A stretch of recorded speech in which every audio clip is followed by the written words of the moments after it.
मोगाच्या भावा भयणीनो, आयची पवित्र पुस्तकांतली वाचपां आमकां उगडास कोत्ता की पुनोत जिवन जाल्लो जेजू आमकां सदांच हाजीर आसा. ताचें हाजीरपण आमी ओळखून घेवंक जाय.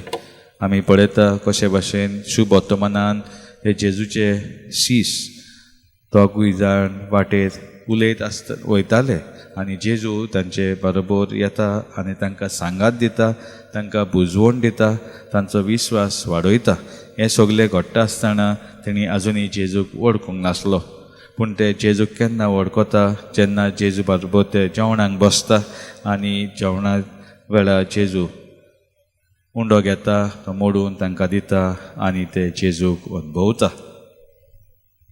सुरवातेक जे गायन कांय बरें आसलें आमकां उगडास कोत्ता. जेजून हें मिसा बलिदान आमकां दिलोलें आसा आनी तें आमी मिसा बलिदानान वांटो घेता आसतना ताचो खरो अर्थ समजून घेवंक जाय.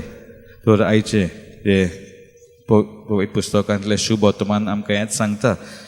जेजूचे शीश जेजूक पुनर्जीवन जेजूक कशें ओळखूंक पावले, कित्याक जेजू मोडचे पयलीं तांकां ही खुणा दिल्ली, ताणें तो उंडो मोडून तो वांटलोलो तांच्या बरोबर. ताच्या लागून हे वेळार हे शीश जेजूक ओळखूंक पावले कित्याक ताणें तांचे पयले सुवातेर उजवाड आयले मोन, कित्याक ते काडूका नासले, ते घुस्पल्ले आसले देव मंदिरान आनी थिंगा तो मनीस आपणाचे आनी हे पुनर्जीवन जेजूचे हाजीरपण ते हे भिकाऱ्याक दिता आनी ताचें जिवीत बदलता. तो खुशाल बरीत उडना मारीत तो आपलें जिवीत फुडें चलयता आसतलो. तर हांगासरूय आमी पळयता हे मनशाक, हे भिकाऱ्याक कोणें विसरलेलें जाल्यार तो म्हणपाचो पुनर्जीवन जाल्लो जेजूचें हाजीरपण हांव कशें भोगता.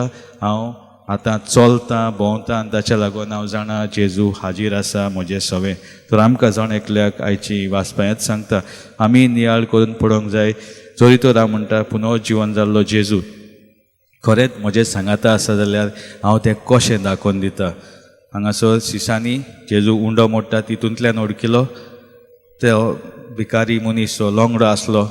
जितले पावटी तो चलता भोंवता आसतलो तो हेंच अनुभवता आसतलो, पुनर्जीवन जेजू म्हज्या जिवितांत आसा. तो रोज प्रश्न आमी आमकांच करून आयच्या दिसा ताचेर नियाळून पळोवया कशे भाशेन हांव जेजूचें हाजीरपण म्हज्या जिवितांत भोगता आनी दुसऱ्यांक दिवंक कशें हांवें वावरूंक. आमेन.